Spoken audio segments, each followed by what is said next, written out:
Right. Good. Today is the day of the Geula of the Mittler Rebbe. The Mittler Rebbe was released from prison, and it's called a birthday for everyone. You know, your birthday was last week, my birthday is tonight, but today is called the birthday for every Jew, every Chassid.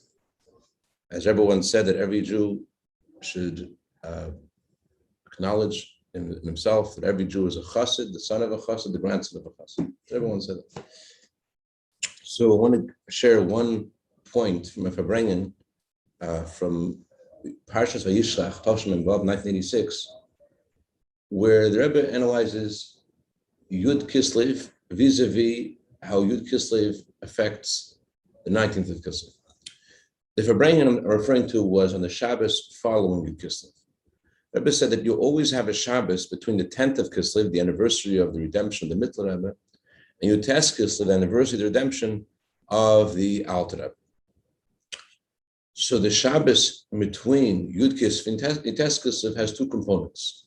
First of all, it says in the Zohar that Shabbos blesses all days of the week. So the Shabbos after Yud Kislev blesses Yud Tes Kislev.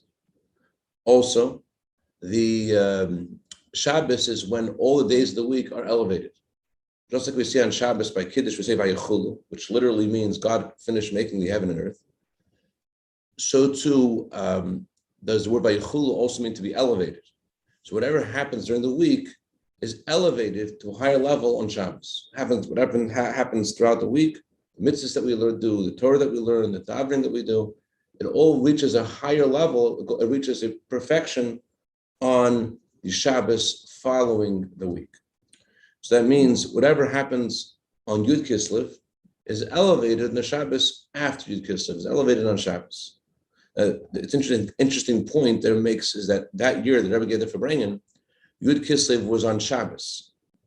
So you would think that Shabbos only elevates the 6 days of the week, not the Shabbos before. Because the Gemara just says in the Torah, Hashem finished making the world on the seventh day. The Gemara asks, what did Hashem finish making on the seventh day? He finished making the world on the sixth day. The Gemara answers, there was one thing Hashem made on Shabbos. Hashem made rest. There was no rest yet. When Hashem made Shabbos, now we have rest. So Hashem made rest on Shabbos. That's why it's considered the conclusion of creation. So that's true for the first Shabbos. And that's true every week. The Shabbos brings perfection to whatever happens during the week. It brings everything that happens to the week to a perfection, to menucha, to tranquility. But there are many proofs that this is not only applying to, this doesn't only affect the 6 days of the week, this also affects the Shabbos before. Whatever happens in the Shabbos before is elevated in the Shabbos on the next Shabbos. Shabbos elevates not only all days of the week, Shabbos also elevates the Shabbos before. So therefore, they made a point in that year, 1986, that although Yud Kislev was on Shabbos, when is elevation of Yud Kislev in the next Shabbos? So that means like this. This coming Shabbos blesses Yud Tes Kislev. Besides blessing Yud Tes Kislev, this Shabbos also elevates Yud Kislev. What allows this Shabbos to bless Yud Tes Kislev? What gives the Shabbos this blessing, this stability? It's because of the impact of the 6 days of the week. So one of the days of this week, Yud Kislev, which is today, it is what gives the power to Shabbos to bless Yud Tes Kislev. So it's not that ordinarily you'd think that the 19th of Kislev is chronologically, the Alter Rebbe was released from prison before the Mittler Rebbe was released from prison. First, the Alter Rebbe was released from prison, and then a generation later, the Mittler Rebbe was also put in prison, and he was redeemed. So you would think, if anything, the 19th of Kislev blesses the 10th of Kislev. It's because the Alter Rebbe was released from prison that the Mittler Rebbe was released from prison afterwards. It was the bracha of the Alter Rebbe's release. It's because of the Alter Rebbe's release that the Mittler Rebbe was released as well. Rebbe actually once, in 1981, Rebbe made a very powerful Farbrengen about the idea of people who leave yeshiva and they feel that once they left yeshiva, once they leave yeshiva, they feel they cannot reach the same level that they had when they were in yeshiva. So they asked a question. The Rebbe says, I learned the same discourse when I was in yeshiva. This is not going to have the same effect on me. I mean, when I was in yeshiva and I'm totally focusing on it, I wasn't able to reach redemption. I somehow, at one point I was inspired, I learned, and I was in the yeshiva environment, but now I left the yeshiva. Now I'm a lot less. So it cannot be that now I'm going to learn the same discourse and it's going to affect me more than then if when I was in yeshiva it started and it stopped. So then if I start learning now, it's also going to stop. It's also not going to work. So that's what we learned from the Geula of Yud Kislev. The Alter Rebbe was redeemed, and it was an amazing redemption. And yet there was another exile afterwards. So we see that even though there was an exile which followed the redemption of the Alter Rebbe, which seems to mean that the exile is stronger than the redemption, comes the Geula of Yud Kislev and tells us that there could be another redemption anyways. Even though there was such an awesome redemption of the Alter Rebbe, and it goes follow that, there was another exile, comes the Geula of Yud Kislev and tells us that it's not over. That even though you've left the yeshiva, you're not in the same environment, you're still able to achieve redemption in your neshama, pada b'shalom nafshi, by studying and getting involved and learning Chassidus. That's what I mentioned there. But this Farbrengen that we're learning a point of from 1986, Tashman Vav, that makes actually it's probably 1985 because it was probably before January. Anyway, so in this Farbrengen, the Rebbe makes a different point. Rebbe says that chronologically the Alter Rebbe existed before the Mitzvah Rebbe. And yet this Shabbos is supposed to bless the day of Yud Kislev. And how does it have the power to bless Yud Kislev? It's drawing on the day of Yud Kislev. How can Yud Kislev bless Yud Kislev? Yud Kislev is seemingly lower and different than Yud Kislev. What is the redemption of the Alter Rebbe? What's the redemption of the Mitzvah Rebbe? The Alter Rebbe is known among Chassidim as Chachma. He is the Chachma of Chassidus. What is Chachma? Chachma means the ability to create an idea. You have an issue, you don't know how to solve this issue. Suddenly you have what Kabbalah calls Barak HaMavrik, a flash of inspiration. That's Chachma. Then after you have that flash of inspiration, so then you're able to take the inspiration and develop it. That's Bina. And you go through the length and the breadth and depth of the idea. That's Bina. Mitzvah Rebbe is called the wide river. The Mitzvah Rebbe took the teachings of the Alter Rebbe and explained them in a very expansive way. There were some occasions that the Mitzvah Rebbe taught Chassidus for 17 hours straight. That's why the Rebbe Rashav had an uncle who was called the Stender, the lectern. Rashav asked his uncle, why they call you lectern? He said, because one time the Mitzvah Rebbe came out and he needed to lean on somebody, he leaned on me. And he wanted to know, well, how long did you lean on you for? It came out, if I remember correctly, 17 hours. It was teaching Chassidus more and more and more in depth, on and on. Anyways, so the analogy of Chachma and Bina is a wellspring and a river. A wellspring produces one drop at a time, but then from the wellspring emerges a river. So from the Alter Rebbe, you have first you have Chassidus in a very concentrated, very summarized form. And then the Mitzvah Rebbe takes those same concepts and he expounds on them. And he goes in length and breadth and depth of these ideas. Takes the points that the Alter Rebbe makes and he develops them. So it seems, if anything, the Alter Rebbe's redemption is what blesses the Mitzvah Rebbe's redemption. It's because of the Alter Rebbe, now it's possible for there to be a Mitzvah Rebbe. What's a Mitzvah Rebbe? Mitzvah Rebbe is his whole essence about revealing the teachings of the Alter Rebbe and taking those same teachings and to develop them. So you need to have Yud Kislev before Yud Kislev. But yet every year we have Yud Kislev before Yud Kislev. So what does that mean? So the Rebbe draws on this concept in Chassidus called Havein b'chachma chakein b'bina, which means, although it seems that naturally the place of the river is different to the place of the wellspring. The wellspring is in one place, and from there a river is produced in a different place, which means you have the essence of the wisdom in Chachma, you have the flash of wisdom in Chachma, and that causes there to be another place where there is that same concept is expounded on. But there is a concept in Chassidus of the convergence of Chachma and Bina. Naturally, Bina is inferior to Chachma in some ways. How is it inferior? Because when you take the idea and you start looking at details, you lose something of the purity of the idea. You don't have any more the clarity of Chachma.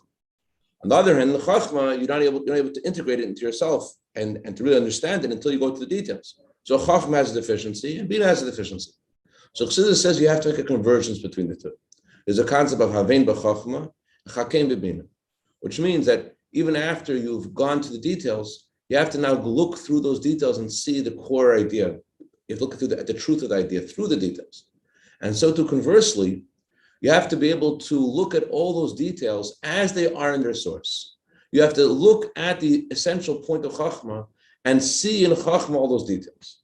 It's kind of like the opposite we went last week, of kind of like trying to see the instruments of a song within instead of just hearing the song, but you look at the instruments, look at the different components, look at the wide breadth of this idea. Don't look at this idea as just as a small idea. Look at this idea as a big idea. So this is a deep concept. So but the Rebbe says that everything that the Torah tells us is a message for every Jew, even the most simple Jew. So there must be a message for all of us we could take from this idea. What does this mean? What does it mean of Havein b'Chachma, bringing the river into the wellspring? What does it mean? So Rebbe brought a few examples of what this means. For example, the word Tanya. The word Tanya on the surface means a teaching. One Tana, Almeira, they gave us a teaching a long time ago, over 1,000 years ago. And that's a teaching was said once upon a time. That's the meaning of Tanya. So you look at the first word of Tanya, what are you saying? You're saying there was a teaching by a tzaddik a long time ago. It's a very limited thing. It was said in one place, at one time, it's one teaching. But then there is a concept of Havein b'Chachma, to bring the full expansiveness of that word, to understand the breadth and the reach of that word. When you study Torah, it's not just you studying Torah. Whenever a Jew studies Torah, it causes Hashem to study Torah with you. And that's why the Arizal says, the Gemara says, when you study Torah, you're supposed to be trembling and sweating. Why? Because just like when God gave us the Torah, we were trembling because we saw Hashem. So too, whenever you study Torah, God's studying Torah with you. So that means that where is Tanya and what is Tanya? Who is saying Tanya? Tanya is something that is brand new, just happened right now. It's not something that happened a long time ago. It's something that happens right now whenever you study Torah.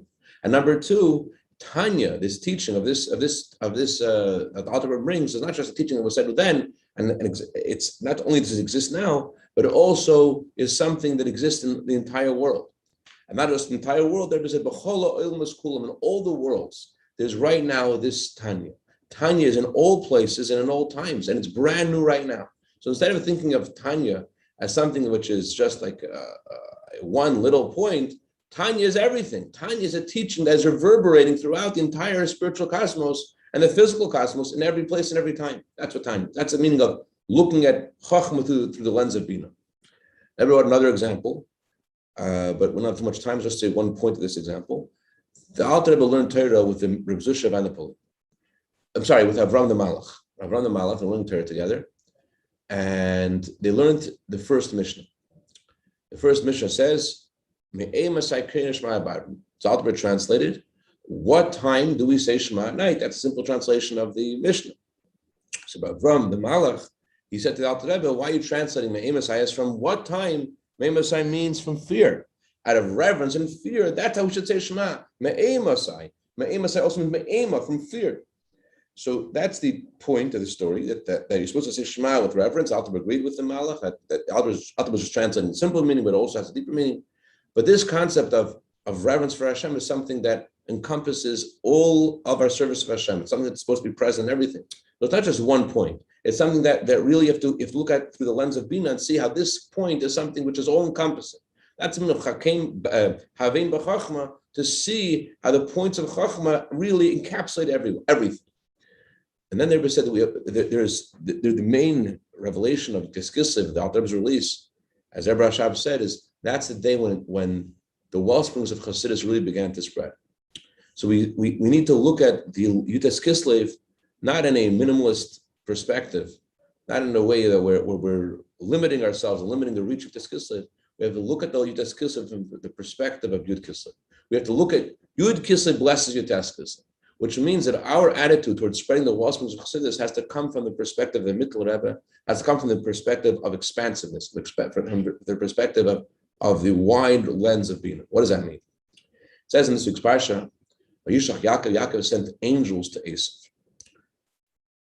Esav, the Alter Rebbe writes in Torah that Yaakov was telling Esav that I am ready for Mashiach. That's what Yaakov means when he says, I have a donkey and I have an ox. Medrash says the donkey refers to Mashiach ben David, the ox refers to Mashiach ben Yosef. Yaakov is telling Esav, I'm all ready for the redemption. I'm ready for Geula.